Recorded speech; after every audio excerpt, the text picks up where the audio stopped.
Hi guys! So, bumili pala kami ngayon ng 2 or 3 pounds na milkfish or bangos.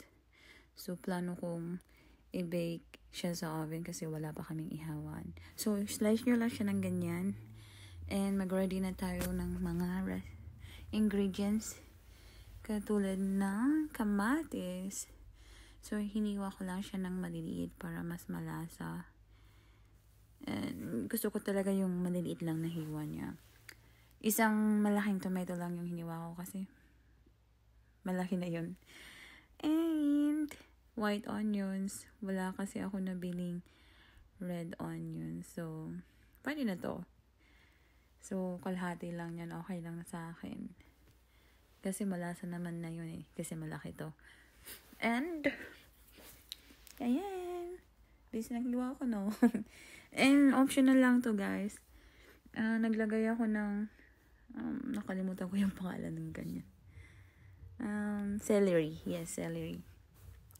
And, naglagay ako ng tatlong sili na mahaba. Hindi naman siya masyadong maanghang. Tama lang talaga siya, guys. Hindi katulad ng ibang sili na maanghang talaga. So, makakain pa rin naman. Ayan. Naghanap ako na may hiwa. And may ginger din pala ako. Like the ginger. Hugas-hugas muna. Sorry guys, natunulo pa ng tubig. Ayan.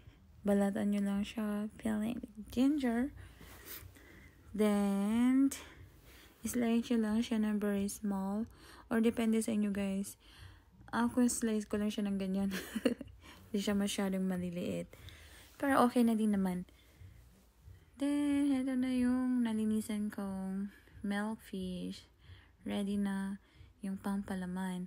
Pero ako guys, niluto ko siya. Ginisa ko muna yung mga dapat ilagay sa loob ng isda. Pero yung iba naman, hindi naman na nila niluluto. Okay naman yung ilagay mo sa loob ng bangos na raw pa or hilaw. Kasi sa akin, mas gusto ko yung niluluto yung ipapalaman na sa loob ng isda. Kasi mas malasa siya guys. Sorry. Ayan na nga. Nilagyan ko siya ng aluminum foil sa ilalim kasi baka mamasa yung sa ilalim niya. So, nilagyan ko siya ng lemon para hindi siya matanggal yung ibang or matanggal yung langsa-langsa ng isda. Optional din lang siya. So, ayan. Ilagay ko na yung palaman. Ang bango-bango niya, guys. Habang nilalagay ko siya. Ayan na nga. Ayan. It look delicious. And I put some celery sa loob ng tiyan. And isang mahabang onion leaves. Ayan, halo-halo lang. Then, close nyo lang yung isda ng ganyan.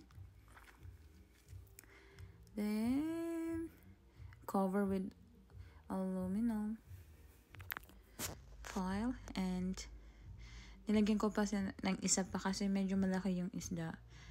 Para hindi siya masyadong diba, yung tubig-tubig sa loob ng isda. Para hindi siya masyadong marumi pag inilagay sa oven. So, yun na nga. Ready to put na siya sa oven natin. Ayan. Yay.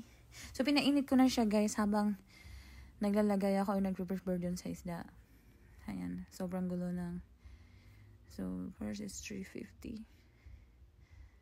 Then,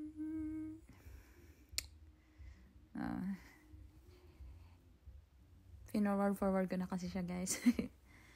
Ayan. And ko siya, vinake ko siya ng 45 minutes, guys. So, it's okay naman, luto na siya.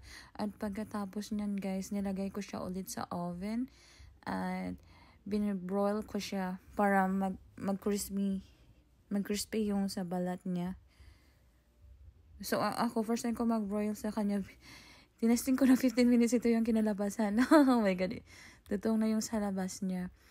Mas okay pala yung 5 minutes lang, guys. Okay naman siya. Nakain ko pa naman yung balat lang niya yung medyo tutong. Pero yung sa loob niya, super yummy. Yum, yum, yum.